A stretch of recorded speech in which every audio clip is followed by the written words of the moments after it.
spécial IMP, Union Mouvement Populaire. Chers compatriotes, mesdames et messieurs, qu'il me soit permis tout d'abord de remercier l'ensemble des membres et sympathisants qui nous ont fait confiance et nous ont accompagnés dans cette aventure. Notre vision, notre constance et votre perspicacité ont payé, car le résultat est positif. L'objectif de cette échéance a été atteint avec succès.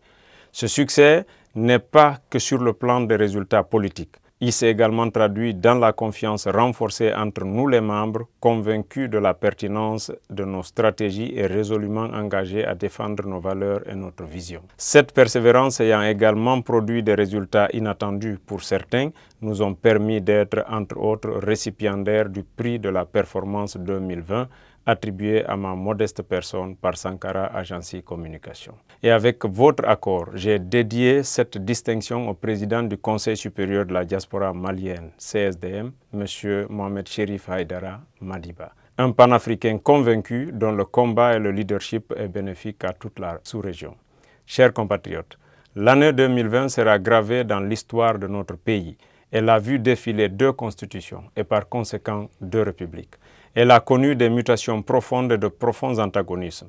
Comme toute autre année, elle nous a apporté des phénomènes qui nous ont servi, mais aussi desservis.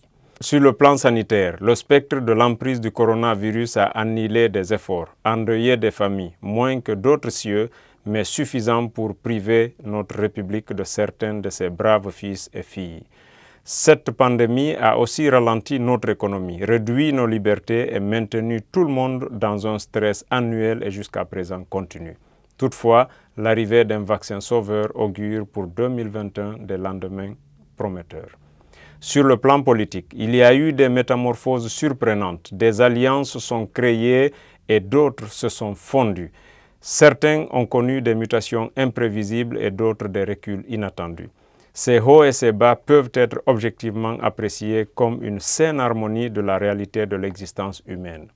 Dans la lutte constante pour le pouvoir et dans le combat éternel pour le bien-être, l'homme est cet acteur infatigable qui rythme ces divergences.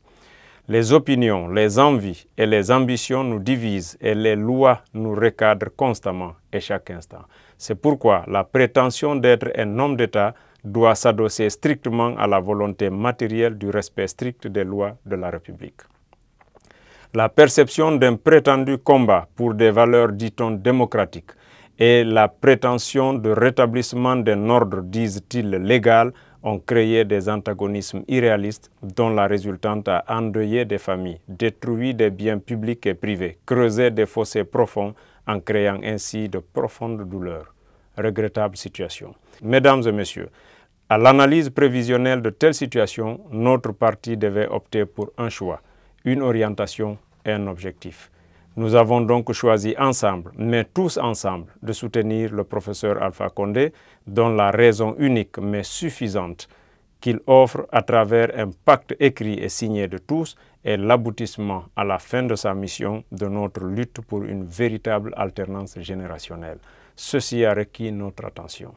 Mesdames et messieurs, l'année 2021 nous réserve d'énormes surprises et surtout des défis énormes.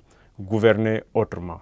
Ceci suppose une lutte soutenue contre la corruption, la gabegie financière et autres, mais aussi la lutte constante pour la protection des droits et libertés individuelles. Nous devons être prêts et nous devons soutenir et accompagner cet élan pour nous-mêmes et pour les générations futures. C'est pourquoi nous allons placer ce nouvel an sous le signe de la lutte pour nos valeurs partagées. Au nom du Parti de l'Union pour un mouvement populaire, UMP, je souhaite les vœux de santé, de succès et de longévité à tous les Guinéens. Que Dieu bénisse la Guinée et les Guinéens. Je vous remercie.